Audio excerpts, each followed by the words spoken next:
Kitzi, 1926, Des Moines, Iowa. Yeah. So the first question is, why are there S's on Des Moines? That's a very good question. Where did the name Kitzi come from? My father, when I was born, I had a mass of red hair, and he went up, "Isn't she the sweetest little Kitzi Witzy you ever saw?" And he says, "I'm calling her Kitzi." And that's not the real name. Right. And I don't really want to tell the real name. Don't tell the real name, but Okay. you've been called But Kitzi your whole life. I've been called that my whole life. Except when I went to school, I will tell you, I had to use the real name. So actually, when I went to Michigan State, I got away with murder there, so to speak, because a driver's license has the real name on it, and I drive on campus. You had to have a permit to drive on campus, which I did. And if I was picked up, I was Kitzi. I wasn't Francine. Yeah. Oops, I said it. Kitzi, let's go back, 1926. What do you remember when you were just a little girl in Des Moines? We didn't live there that long. We lived there just a few years, and then we moved to Dayton, Ohio, Okay. where my younger brother was born. Okay. And then from Dayton, Ohio, we moved to, I think it was Chicago, Illinois. Okay. And then from Chicago, Illinois, we moved to New York City, Now, this was all when you were a child? all when I was a child. Is this because of your dad's business? Yes. What business was your My dad in? father was in the ready-to-wear business, and he was manager of different stores throughout the city. And then when we moved from Chicago, we moved to New York, where he became vice president of the firm. And what was that It company? was called Three Sisters Company. It was a ladies' ladies' ready-to-wear company. Yeah. And we lived in New York City for, I guess, about 9-10 years. And then my older brother had asthma, and they told him, my dad, we got to go to a drier place. So we moved from there to Peoria, Illinois, which was a cultural shock. Oh, I'm sure. I mean, it smelled there because they used to throw the malt from the beer plant in the Kickapoo Creek. That was the name of it. So, and then from Peoria, Illinois, we ended up in Lansing, Michigan. And from Lansing, Michigan, my family moved down to Texas. And I was living in Chicago at the time. I was ahead of my time. I went to Chicago and became an X-ray technician. And I didn't want to live in Michigan. It was too small a town. Yeah. My dad wanted his family together, so we moved to Texas. And both my brothers, one was still in school in college, and the other one was in business with my dad. And we had a chain of stores here. Daddy bought Colbert's, ladies ready to wear. Yeah. Now, where would you call, your childhood? What town did you live in the longest? Lived in the longest time, not any particular place. I went to junior high in Peoria, Illinois, Okay. high school in Michigan, Lansing, Michigan, and I guess grade school in New York City, the beginning Right, kindergarten. right. Do you remember the name of the grade school in New York? No, my brother went to PS 86, I remember that. Okay. And what was the name of the school in Peoria, your junior high? Columbia Junior High. Okay. And then it was Lansing you went to high school? I was just about, when I started high school, it was in East Lansing, Michigan, named East Lansing High. Okay. What was high school life like for you? What was high school like? Yeah. It wasn't fun. I didn't enjoy high school. We moved there in I think it was the end of my sophomore year, and you'd move around, and Yeah. they were all college professors' kids that were going to this school. And it was a clique kind of school. I couldn't wait to get out of school, to be honest with you. So after high school, was it on to college or did you go to work? No. I went to University of Colorado. In Colorado, I went there for 1 year. That was right at the end of the war, and the big war, the Second World War. Right. And the kids were coming back from school, soldiers, boys, and they didn't have a dormitory for us. So if I wanted to stay there, I had to live in a gymnasium with a whole bunch of girls. And I thought, this is ridiculous. I'll go home to Michigan State and live at home and go to school there. Yeah. So I went to the University of Wisconsin for summer school so that I wouldn't lose grade points, and then I went to Michigan State. And I went to Michigan State for 2 years, and I didn't enjoy it. I won't tell you why, but anyway. Why not? I did enjoy it. I really wanted to go to work in a hospital, Okay. and I wanted to be a nurse. And I'll tell you, my father said Jewish girls aren't nurses. And why was that? That was, I don't know, that was his feeling of it years ago. So I investigated and found out I could become an X-ray technician. So I enrolled myself in school in Chicago, cashed in war bonds, and enrolled myself. And then I told my parents, I'm going to Chicago. I'm going to become an X-ray technician. And I did. And I went to Chicago. When I got to Chicago, I lived in a girls' club for a year. And then I met somebody, and we had an apartment there. And I was in Chicago for over 2 years. Yeah. Now, what do you remember about Chicago? What do I remember about Chicago? Oh, it was wonderful. It was just a great city. Yeah. And a lot of activity. We lived around the corner from the Cubs. But anyway. Wrigley Field? Yeah, and I dated there and had fun. Yeah. And I worked and enjoyed working. Yeah. Now, what year was this? We moved to Texas in '51. So I guess it was 1949, 48 and 49, 50. Yeah, and my dad wanted to move to Texas. He wanted his family together. Now, you had moved so often as a young girl and all. Do you know how the Depression, when you were very little, the Depression came to the country? Did that affect your family at all? Do you know? Did your folks ever talk about it? Well, I think that happened when we were living in Peoria, Illinois. And it didn't affect us that much, though. It really did. Yeah. Okay. Now, how did World War II affect your family? Just like everybody else, you had food, stamps, Right. gas stamps. No, my older brother couldn't get in the Army because he had asthma. My younger brother was 2 years younger than I, and he wasn't old enough. Right. And I will tell you, though, that I went down, I must have been 16 at the time, wanted to enroll and join the Army. And they said, fine, come back with your birth certificate. Well, the war went on, and the war was practically, I think, was over. And we used to vacation at Mackinac Island. And we were at Mackinac Island when the mail was delivered, and there was a card that I needed to appear. And I said, well, I guess I'm not going to get in the Army. I can't go back, can I? So, it was a standing joke. Yeah. I was too young then. Yeah. Was your dad in the service at all? My dad was in the First War, yes. He was in World War I? World War I, yeah.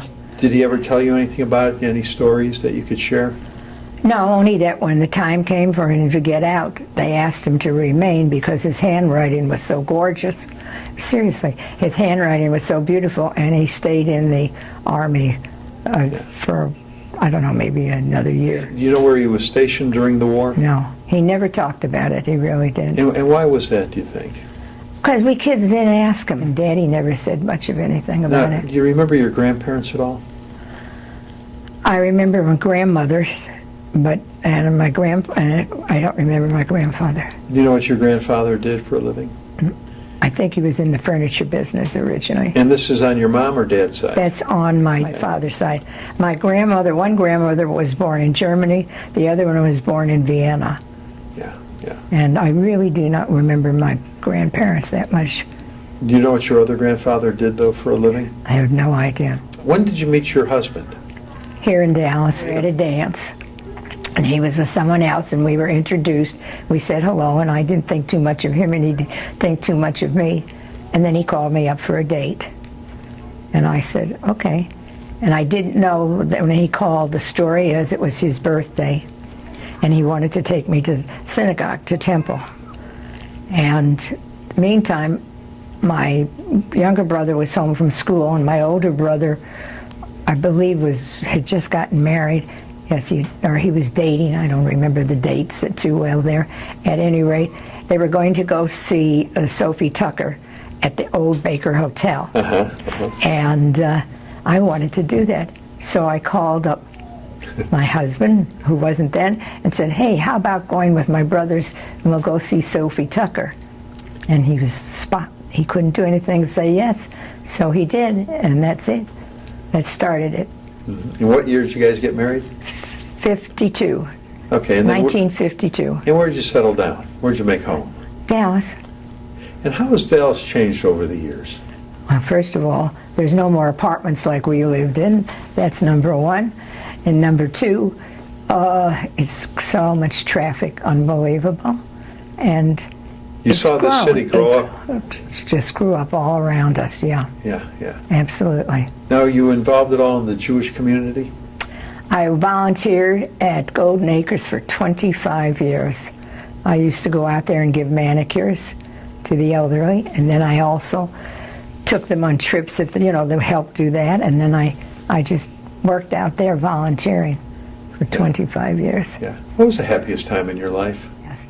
The happiest time is when all my kids are together, because we have 3 sons. One lives in Indiana, one lives in Maryland, and one lives in Florida. And that's where all the grandkids are. And when we all get together, that's when it's the happiest time. Yeah. Now tell me about being an X-ray technician. What was that like for you? Oh, I loved it. It was really, it was just fascinating. I was like, I wasn't a doctor, I wasn't a nurse, but I was with people and able to help people. Who was the most famous person that you X-rayed? It was in Chicago, and he had a perfume company, and he was also a dress designer, and I can't think of his name. But that was your most famous broken bone, huh? Yeah, that was the most famous one. I worked here in Dallas, too, by the way, when I finally came to Dallas. I worked for 1 week only at Baylor Hospital, and I heard the male technician there say I'd never have a woman as an X-ray technician. They had me filing the X-rays, because in those days everything was done filed. And I decided I'm not staying here. I didn't go to school to be a file clerk. So I went in and I resigned, and the doctor wanted to know why, and I told him. He never said anything about it. That was it. So then I went to work for Paternoster Clinic, which was a very big industrial clinic here. And I worked for them for about a year. And then I resigned there because I supposedly was going to go on a trip, only that didn't pan out. So then I got a job with the Barzoon Weiner Clinic, Dr. Ben Barzoon and Dr. Dave Weiner. And we're well known in Dallas, and I worked for them for a year, almost 2 years. And they just had a fit when I resigned, because I was their girl Friday doing everything besides X-ray. Now, was there an invention or something that came along in your lifetime that you went, wow, how did we ever get along without this? That's cute. I think the garbage disposal, to be honest with you. Yeah, no, that's great. mean, I think that, and most of the time mine doesn't work or something's wrong with it. Yeah, now, as an X-ray technician, though, do you know how the technology has changed over the years from when you started? Oh, yes, I tried to go back to work. I was going to go back to work with this doctor, and I went one day. He had a clinic way out someplace, and I went one day and went out there, and they were so kind to me, and they were showing me everything, and it was so different. And I came home, and the next day it was pouring down rain, and I said, I don't think I'm going to go and do that at all. So I did not. I never went back out there. But I wanted to go to work because my kids, we had 3 sons in college at the time.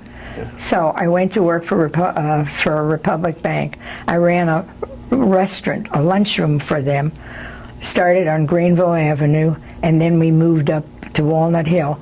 That's when the bank really was big, and across from Presbyterian Hospital. And I ran their so-called lunchroom, which was open to the public, for 10 years. Yeah. So, and I went to night school to find out about quantity purchasing and buying. How did the President Kennedy assassination affect you? Oh, God. Very bad. Very sad. My sister-in-law and I were delivering Meals on Wheels. That's before I went to work at the bank. We were delivering Meals on Wheels. We had one more stop to make, and we decided, I was driving, to park our car, and we got out of the car and went where everybody was standing, and we watched. And then when we got back in the car, I took her back to Preston Center because she was to meet her father at the dentist. And I didn't have a radio in my car. In those days, you bought the cheapest car, whatever you had, whatever you could afford. And I didn't know that he'd been assassinated. And we got back there, and I dropped her off, and she says, wait, I'll go in and see if Dad's still here. And she comes running out, and then she told me. That's when I found out about it. And of course, for 3 days, like everybody else, we sat around the television set. You and Myron have 3 kids. Right. 6 grandkids. Uh-huh. What advice does Grandma have for the next generation? Do what you want to do. Don't let anybody talk you into do something you don't want to do. And if you want to be, and I've told this to my sons too, if you want to be a garbage collector, be a garbage collector. Be the best garbage collector there is. Do the best you can. I will tell you something else I told our 3 boys growing up. I got 3 sticks, and I broke a stick like that. And then I put the 3 sticks together, and you couldn't break the 3 sticks. I said, you guys have just got to stick together and be friends and so forth. And these boys, they keep in touch wherever they are. They vacation together with their cousins every summer and every winter. They go either fishing or they go skiing. But with their cousins, my 3 sons do that. They are very close, all these boys. I'm very proud of my kids. Well, thanks for doing this today. Well, thank you for having me do this.